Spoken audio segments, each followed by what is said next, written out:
Hello everyone, a very good morning to all of you. Welcome to my platform. আমি হৈমন্তিকা দাস, বর্তমানে WBCS executive officer হিসেবে কর্মরত রয়েছি। আজকে আমি তোমাদেরকে একটা বিষয় নিয়ে ভিডিও করার চিন্তাভাবনা করলাম, সেটা হলো আমাদের কি কি কমন মিস্টেকস হয়। আমরা অ্যাজ অ্যান অ্যাসপিরেন্ট যখন প্রিপারেশন করি, আমরা সবসময় ভাবি আমরা প্রচুর পড়বো, আমরা প্রচুর জানবো, আমরা সব পড়ে ফেলবো। তো এই মেন্টালিটিটা নিয়ে আমরা প্রিপারেশন নিয়ে শুরু করি, কিন্তু আলটিমেটলি যখন আমাদের পরীক্ষার রেজাল্ট বেরোয় বা পরীক্ষার খুব কাছে এসে যখন আমরা কোনো মকসেট দিই, তখন দেখি আমরা প্রচুর এরর করছি। আমরা পরীক্ষার হলে গিয়ে জানা জিনিসকে মিস্টেক করে আসছি, বা কিংবা আমরা কোথাও পড়েছি মনে পড়ছে, কিন্তু এর এক্স্যাক্ট বা সঠিক উত্তর কী হবে সেটা আমাদের মাথায় আসছে না। তাহলে এই সমস্ত যে জেনারেল মিস্টেক্সগুলো আমরা অ্যাজ অ্যান অ্যাসপিরেন্ট করে থাকি, বা এর থেকে আমরা কিভাবে মুক্তি পেতে পারি, বা what would be the correct strategy, সেই বিষয় সংক্রান্ত আজকের এই ভিডিওটা থাকবে।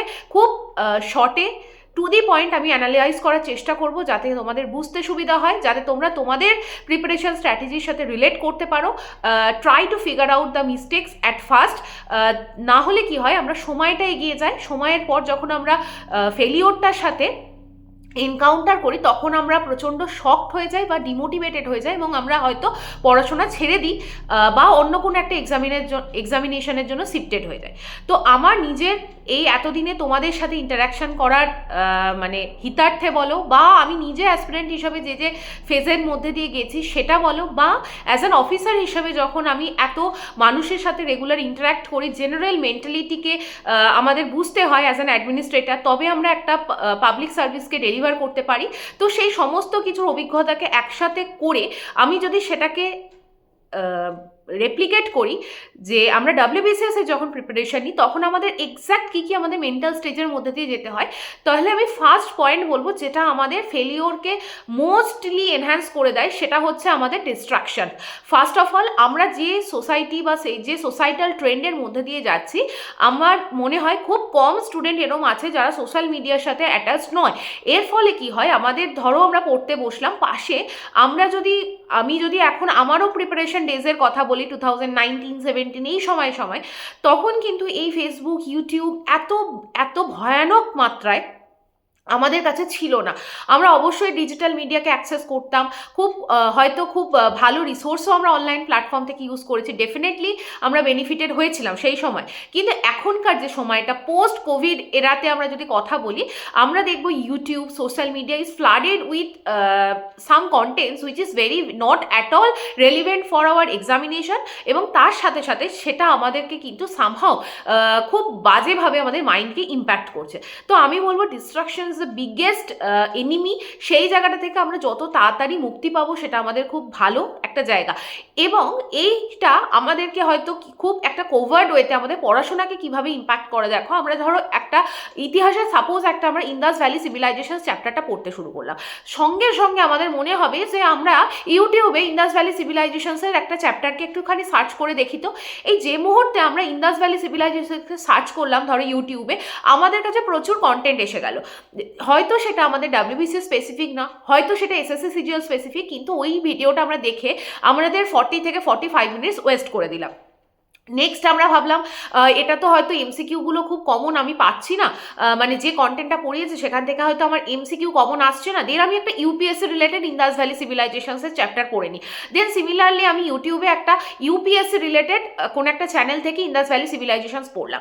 তাতে কি হচ্ছে, সেখানে দেখো, সেখানে আবার এত মাইনর ইনফরমেশনসে চলে গেছে which is also not relevant for the WBCS examination. Then আমরা আবার কি করলাম, একটা ভিসিআর সাইকেলে ওয়েস্ট করে ফেললাম আমাদের আরও একটা দিনের মানে ইম্পর্টেন্ট 1 আওয়ার। এইভাবে কি করলাম, তাহলে আমরা ধরে নিলাম 1.5 ঘন্টা আমরা দুটো ভিডিও দেখলাম। তোমার অ্যাজ এ স্টুডেন্ট হিসাবে তুমি নিজেকে মনে করছো যে এই ভিডিও দুটো দেখে হয়তো আমার উপকারে আসবে, কিন্তু আদতেও তোমার কোনো উপকারে এলো না।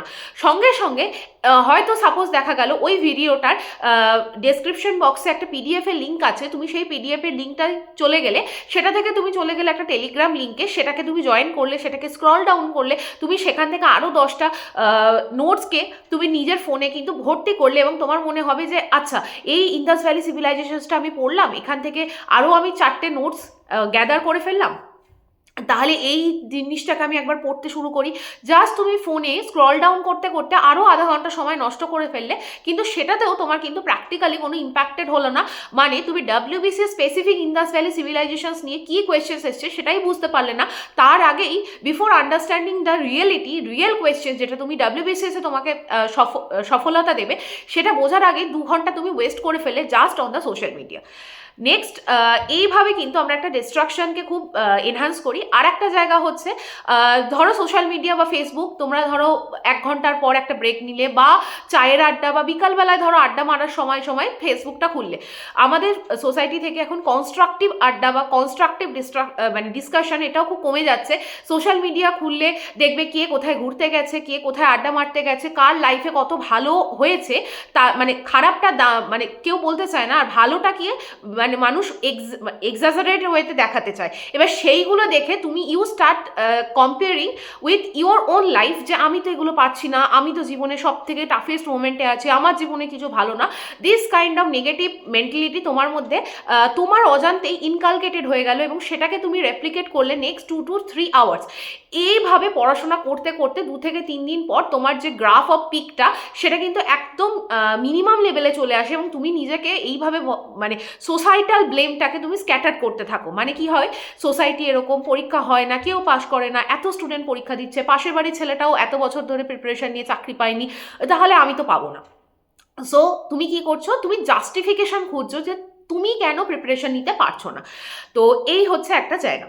নেক্সট আর একটা জায়গা হচ্ছে, আমি বলবো যে যারা ডাব্লিউবিসি স্পেসিফিক পড়ছো, try to focus on the সিলেবাসটাকে অ্যানালাইজ করার পর তুমি দেখতে পাবে সিলেবাসের মধ্যে যে জেনারেল কোর 100 মার্কস প্রিলিমসে আসে, সেটা কিন্তু হিস্ট্রি, জিওগ্রাফি, পলিটি এবং ইকোনমিক্স থেকে আসে।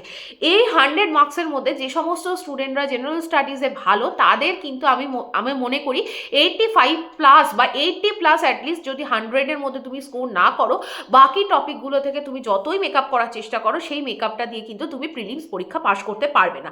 আর আমার ব্যক্তিগত মনে হয় 2024-এর প্রিপারেশনটা বা 2024-এর পরীক্ষাটা এত ডিলেড হচ্ছে, এখানে প্রচুর স্টুডেন্ট প্রচুর দিন ধরে প্রিপারেশন নিয়েছে, বা অনেক সিরিয়াস স্টুডেন্ট লাস্ট 6 মাসেও প্রিপারেশন নিয়ে কিন্তু দেখবে এই পরীক্ষাটা অ্যাপিয়ার করবে। So it will be the toughest বা মোস্ট কম্পিটিটিভ এক্সামিনেশন। তো সেই জায়গা থেকে দাঁড়িয়ে জেনারেল স্টাডিজের ওপর ফোকাস দেওয়া উচিত প্রত্যেকটা টপিককে। মানে আমি ধরো সাপোজ পলিটির আমার 20টা টপিক আছে, মেন প্রিলিমসের জন্য আমায় পড়তে হবে। মেক এ প্ল্যান, যে সাপোজ আমি আজকে ফান্ডামেন্টাল রাইটসটা পড়বো, তাহলে ফান্ডামেন্টাল রাইটসটা পড়ার জন্য আমায় প্রথম কোন ভিডিওটা দেখতে হবে বা কোন রিসোর্সটা ফলো করব। আমি যদি নিজে শুধু একটা বই পড়ি, লুসেন্টের বই, আচ্ছা ঠিক আছে, তুমি লুসেন্টের বইটা পড়ে তুমি try to solve the previous year questions. তুমি কি পারছো সেই কোয়েশ্চেন্সটা সলভ করতে? যদি না পারো, তার মানে কিন্তু তুমি নিজেই নিজে সেলফ অ্যাসেসমেন্ট করতে পারবে যে তুমি পারছো না, তুমি সমস্ত কোয়েশ্চেন্স কমন পাচ্ছ না। অ্যাটলিস্ট 90% কোয়েশ্চেন্সকে কিন্তু কমন পেতে হয়। এটাই কিন্তু থাম রুল আছে, যে তুমি প্রিভিয়াস ইয়ার কোয়েশ্চেন্সে যদি একটা টপিক থেকে 90% কোয়েশ্চেন্স পারো, তবে তুমি স্যাটিসফাইড হতে পারবে যে তুমি যে রিসোর্স থেকে পড়েছো, তুমি যে বই থেকে পড়েছো, বা what ever knowledge you have gathered is actually enough for the examinations. Suppose তুমি বায়োলজির একটা চ্যাপ্টার পড়লে, এন্ডোক্রাইন সিস্টেম চ্যাপ্টারটা পড়ার পর করসপন্ডিং তুমি পাস্ট ইয়ার কোয়েশ্চেন্সকে সলভ করতে গিয়ে দেখলে 20টা কোয়েশ্চেন্সের মধ্যে তুমি মাত্র 4টে কোয়েশ্চেন্সকে সলভ করতে পারছো ফ্রম ইউর বেসিক নলেজ। তো সেই নলেজটা থেকে তাহলে তুমি কি বুঝবে যে না, আমার প্রিপারেশন কমপ্লিট নেই, বা আমি যে বইটা পড়েছি বা আমি যে বুক লিস্টটা পড়েছি তাতে যে নলেজটা আছে, সেই নলেজ দিয়ে আমি ডাব্লিউবিসিএসকে হ্যান্ডেল করতে পারছি না। তাহলে কি করতে হবে, তোমাকে নলেজ এনহ্যান্সমেন্টের দিকে যেতে হবে। আর যদি তুমি দেখো তুমি পারছো, then well and enough, shift to the next chapter. এইভাবে তোমাকে কিন্তু টার্গেট কি fixed your past year questions. তুমি আগে দেখো পাস্ট ইয়ার কোয়েশ্চেন্সের এক একটা টপিকে 90% কোয়েশ্চেন্স তুমি সলভ করতে পারছো কিনা। থার্ড যে জায়গাটা, এইভাবে তুমি জেনারেল স্টাডিজটাকে শেষ করলে, তাহলে আমি ফার্স্ট কি বললাম, ডিস্ট্রাকশনকে কম করো। সেকেন্ড হচ্ছে তুমি জেনারেল স্টাডিজের ওপর ফোকাস দাও। থার্ড যে পয়েন্টটা, এই 100 নাম্বারের পর আমি মেজরিটি অফ দ্য স্টুডেন্টকে দেখেছি যে জায়গাটা তারা একদম স্কিপ করে যায়। একটা সেকশনস যারা আর্টস ব্যাকগ্রাউন্ডের আছে তারা ম্যাথস রিজনিংকে ভয় পায়, আর ইন জেনারেল সমস্ত স্টুডেন্ট যে পোর্শনটাকে নেগলেক্ট করে, that is the English sections. এরকম নয় যে ইংলিশ আমি ব্যাকগ্রাউন্ড থেকে পড়েছি, আমি কোনো কনভেন্ট স্কুল থেকে পড়েছি, আমি আইসিএসসি বোর্ড থেকে পড়েছি, দ্যাট ইজ ওয়াই আমার ইংলিশ ভালো আছে, এরকম কিন্তু কোনো ব্যাপার নেই। আমি ইংলিশে কথা বলতে পারি মানেই আমার English grammar strong, that is not the sacrosanct thing. তাহলে আমাকে কি করতে হবে, আমাকে আবার সেই আমি বলবো WBCS এ পাস্ট ইয়ার কোয়েশ্চেন্সকে অ্যানালিসিস করতে হবে। সাপোজ তুমি ফিল ইন দ্য ব্ল্যাঙ্কসের টপিক্সটাকে খুলে আগে তুমি দেখো যে তুমি কতগুলো কোয়েশ্চেন্স করতে পারছো, তুমি কি অ্যাপ্রোপ্রিয়েট প্রিপোজিশনস কি হয় কোনটা জানো, ডায়েড ইন আর ডায়েড অফের পার্থক্য জানো, তুমি কি সুপিরিয়ার ইনফেরিয়ারের পর টু বসে এগুলো কি জানো, তুমি দেখলে যে হ্যাঁ আমি জানি, দেন ওয়েল অ্যান্ড গুড, তুমি নেক্সট ইডিয়াম ফ্রেজে মুভ করো। কিন্তু যদি তুমি দেখো যে তুমি জানো না, দেন স্টপ। তুমি এই জায়গাটাকে আগে কনসেপ্টটা তোমার ক্লিয়ার করো, গ্রামারের যে কোর কনসেপ্ট সেটাকে আগে পড়ো। তুমি সেটাকে দেখার পর যেই মুহূর্তে পাস্ট ইয়ার কোয়েশ্চেন্স করবে, এটা তোমাকে দেখবে তোমার মরালকে বুস্ট করবে। যে তুমি দেখবে ধরো বইয়ের একটা টপিককে পড়লে অ্যাপ্রোপ্রিয়েট প্রিপোজিশন, দেন তুমি পাস্ট ইয়ার কোয়েশ্চেন্স খুলে দেখবে হ্যাঁ এইগুলো থেকেই কোয়েশ্চেন্স এসছে, তাহলে তুমি বুঝতে পারবে যে পিএসসি কোথা থেকে কোয়েশ্চেন্স পিক করে, পিএসসি কোন কনসেপচুয়াল জায়গা থেকে কোয়েশ্চেন্স তোলে। এইভাবে তুমি এগোলে তুমি নিজেই বুঝতে পারবে যে তুমি তোমার মধ্যে কনফিডেন্স পাচ্ছ, এবং সেই কনফিডেন্সটাই তোমাকে হেল্প করবে যে তোমার কারোর দরকার নেই কোয়েশ্চেন্স কঠিন হোক, কোয়েশ্চেন্স সহজ হোক, তুমি যেহেতু পড়েছো, তোমার যেহেতু কনসেপচুয়াল ক্ল্যারিটি আছে, তুমি কিন্তু পরীক্ষায় পাশ করবে। এইভাবে ম্যাথ রিজনিংটাকেও করতে হবে, কারণ math reasoning is the most scoring portion. Math reasoning থেকে কিন্তু কনসেপচুয়াল ক্ল্যারিটি থাকলে তুমি কিন্তু কোয়েশ্চেন 100% কমন পাবে। এবং এই জায়গায় কিন্তু আমি দেখেছি অনেকে সিলি মিস্টেক হয়, গুণ ভাগ মানে ডিভিশন, মাল্টিপ্লিকেশন, সাম, তারপরে সাবস্ট্রাকশন, এই সমস্ত জায়গাগুলো থেকে কিন্তু হয়তো এমনভাবে পিএসসি অপশানগুলো দেয় 1-2 ডিজিটের গন্ডগোল থাকে বা পয়েন্টের গন্ডগোলে 4টে অপশানকে সেট করা হয় ডিফারেন্সে। এবার তুমি যদি ওই ম্যাথমেটিক্যাল ক্যালকুলেশনে এরর করে আসো, তোমার হয়তো দেখা যাবে সি কারেক্ট অ্যান্সার, তুমি ডি অ্যান্সার করে এলে just because of the Seely mistake. এইগুলোকে যেন না করা হয়।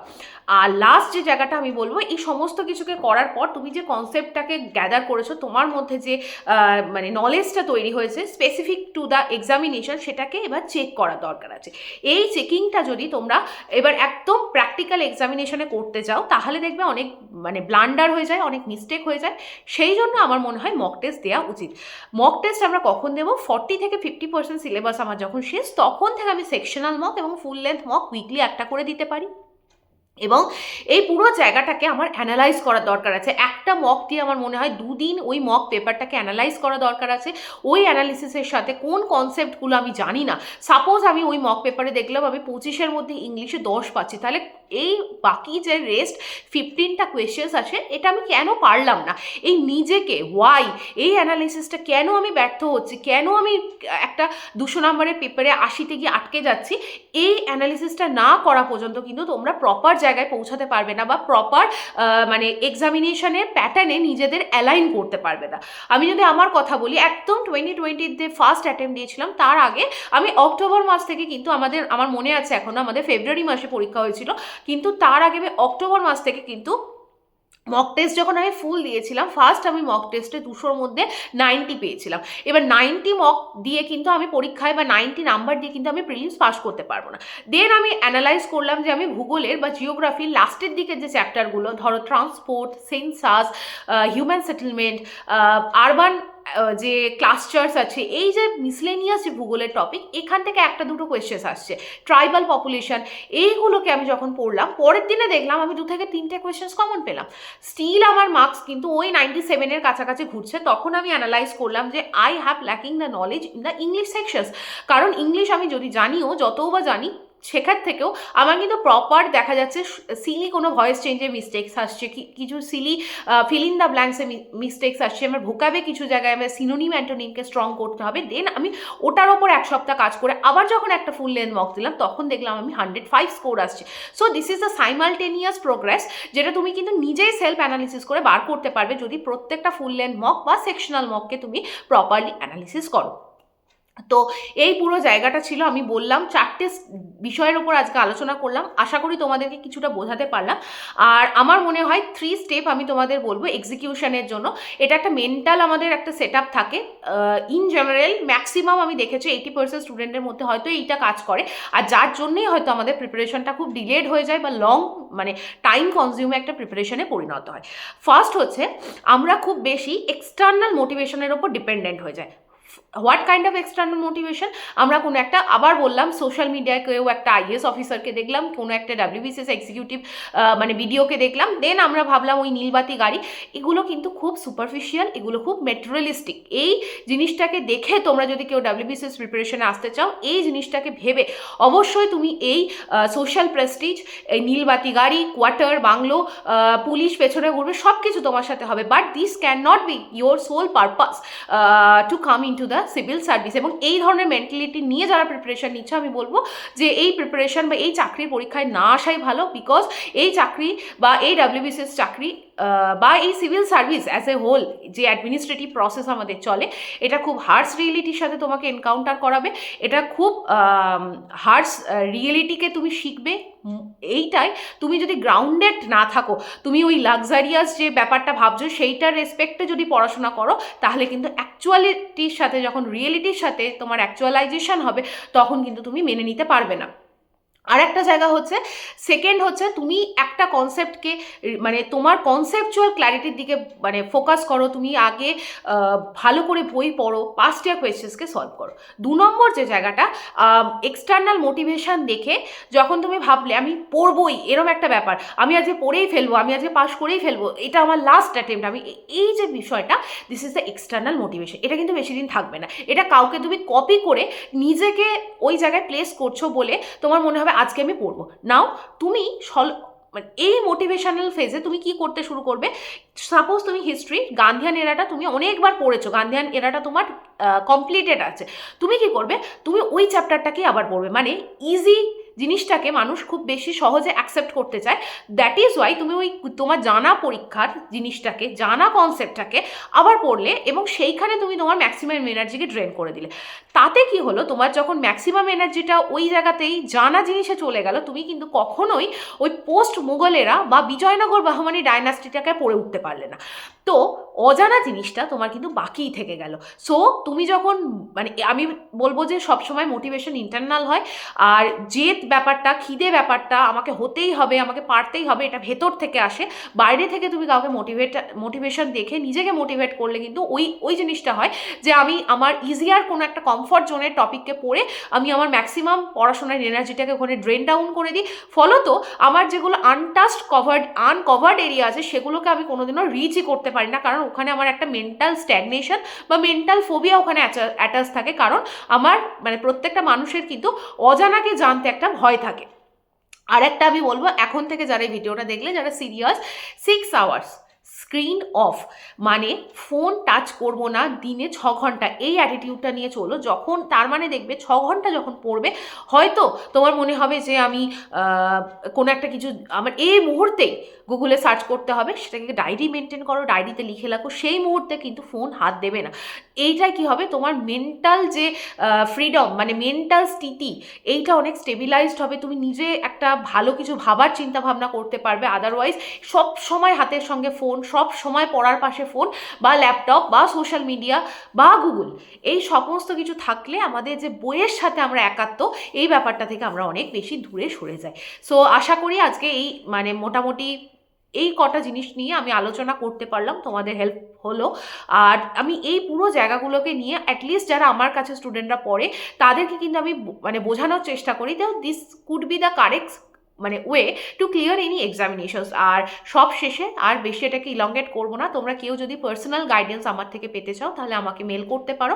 এই ভিডিও ডেসক্রিপশন বক্সে ফার্স্ট পিন কমেন্টে আমি আমার মানে প্ল্যাটফর্মের, সাফল্য প্ল্যাটফর্মের অফিসিয়াল মেল আইডিকে অ্যাটাচ করে দেবো। তোমরা তোমাদের নাম এবং ফোন নাম্বার সহ আমাকে কন্ট্যাক্ট করতে পারো।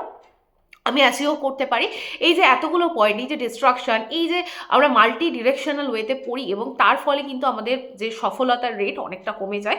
আমার মানে প্রয়াস থাকে যে সবসময় কিন্তু আমি খুব কনসাইজড ওয়েতে, খুব কম পড়ে, যেটুকখানি পড়তে হয় সেই রকমভাবে আমি আমার ক্লাসেসগুলো প্রোভাইড করি।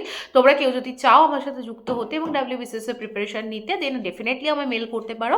আমি পার্সোনালি তোমাদের সাথে কন্ট্যাক্টেড মানে কানেক্টেড হব। এবং আমি ডেফিনেটলি চাইবো যারা জেনুইন আছো তারাই আমার সাথে কন্ট্যাক্ট করবে, এবং ওই প্রিপারেশনটাকে আমি যেভাবে বলবো সেটাকে ব্লাইন্ডলি ফলো করলে তোমরা নিজেরাই দেখবে তোমাদের কনফিডেন্স পাবে। সো উইথ দিস নোট আমি আজকে এই ভিডিওটাকে শেষ করলাম। আশা করি তোমাদেরকে হেল্প করতে পারলাম। কেমন লাগলো অবশ্যই জানিও। ভালো থেকো, সুস্থ থেকো। আজকে আমাদের স্বামী বিবেকানন্দের জন্মদিন, ন্যাশনাল ইউথ ডে সেলিব্রেট হচ্ছে। তো ওনার ইন্সপিরেশন, উনি মানে ওনার যে আমাদের, যদি আমরা ওনার জীবন দর্শন নিতে পারি তাহলে আমার মনে হয় আমরা জীবনেও একটা ভালো মানুষ হতে পারবো। এই বলে আজকে ভিডিও শেষ করলাম। তোমরা ভালো থেকো। পরে আবার তোমাদের কোনো কোয়ারিজ থাকলে কমেন্ট করো, আমি জেনুইনলি চাই মানে চেষ্টা করবো সেই বিষয়ে ভিডিও বানিয়ে দেওয়া। Thank you for watching, have a nice day.